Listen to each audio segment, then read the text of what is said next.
사람들은 자기보다 뛰어나고 그리고 능력이 있는 그런 사람을 보게 되면 질투하는 경우가 많지요.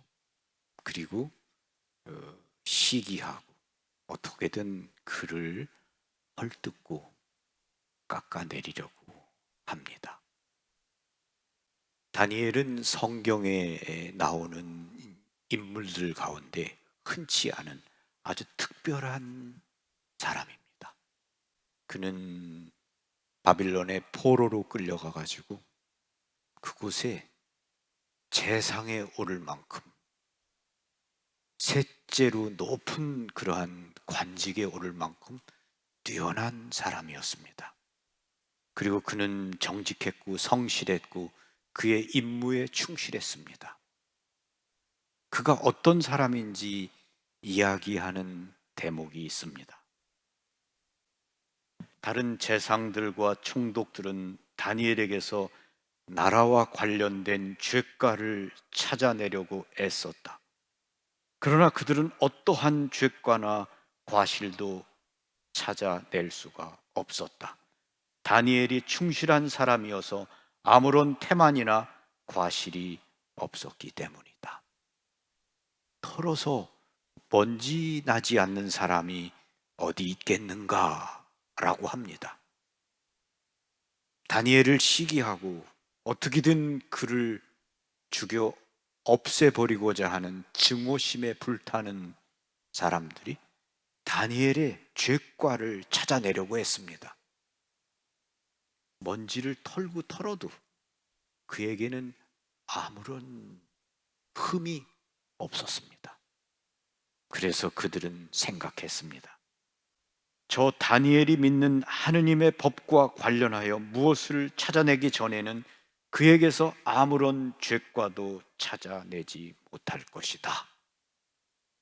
그래서 그들은 다니엘의 믿음, 다니엘이 어떻게 기도하는가를 바라보았습니다. 그러자 다니엘에게는 하루에 3번 예루살렘 쪽으로 나 있는 창문을 열고 예루살렘을 바라보면서 무릎을 꿇고 기도하는 습관을 가지고 있었습니다. 다니엘은 기도하는 사람이었습니다. 언제나 하느님께 마음을 열고 기도하는 사람이었습니다. 그래서 그들은 저것으로 다니엘을 올가매어서 죽여버려야 되겠다라는 생각을 했습니다. 그래서 그들은 왕 앞에 갔습니다. 임금님의 나라에서 앞으로 30일 동안 그 어떤 사람도 임금님 이외에는 아무에게도 어떤 신에게도 기도를 바치면 안 된다라는 법을 세우시기를 바랍니다. 만일 그 금령을 어기는 사람이 있다면 그를 사자굴에 집어 던지십시오.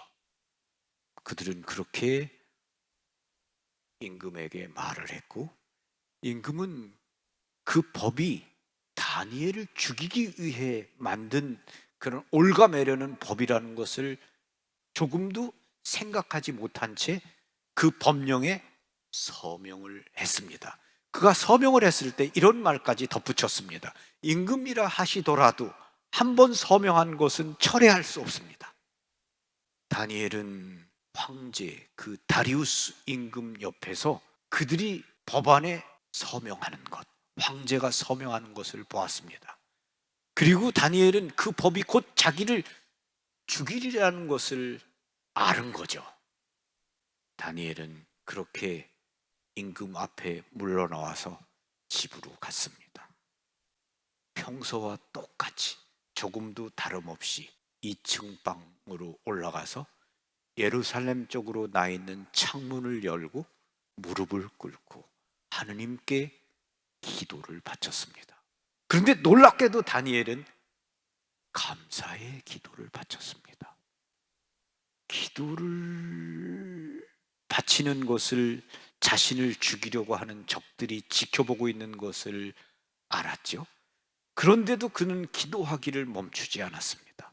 평소에 했던 그대로 똑같이 기도의 창문을 열고 기도를 바쳤습니다.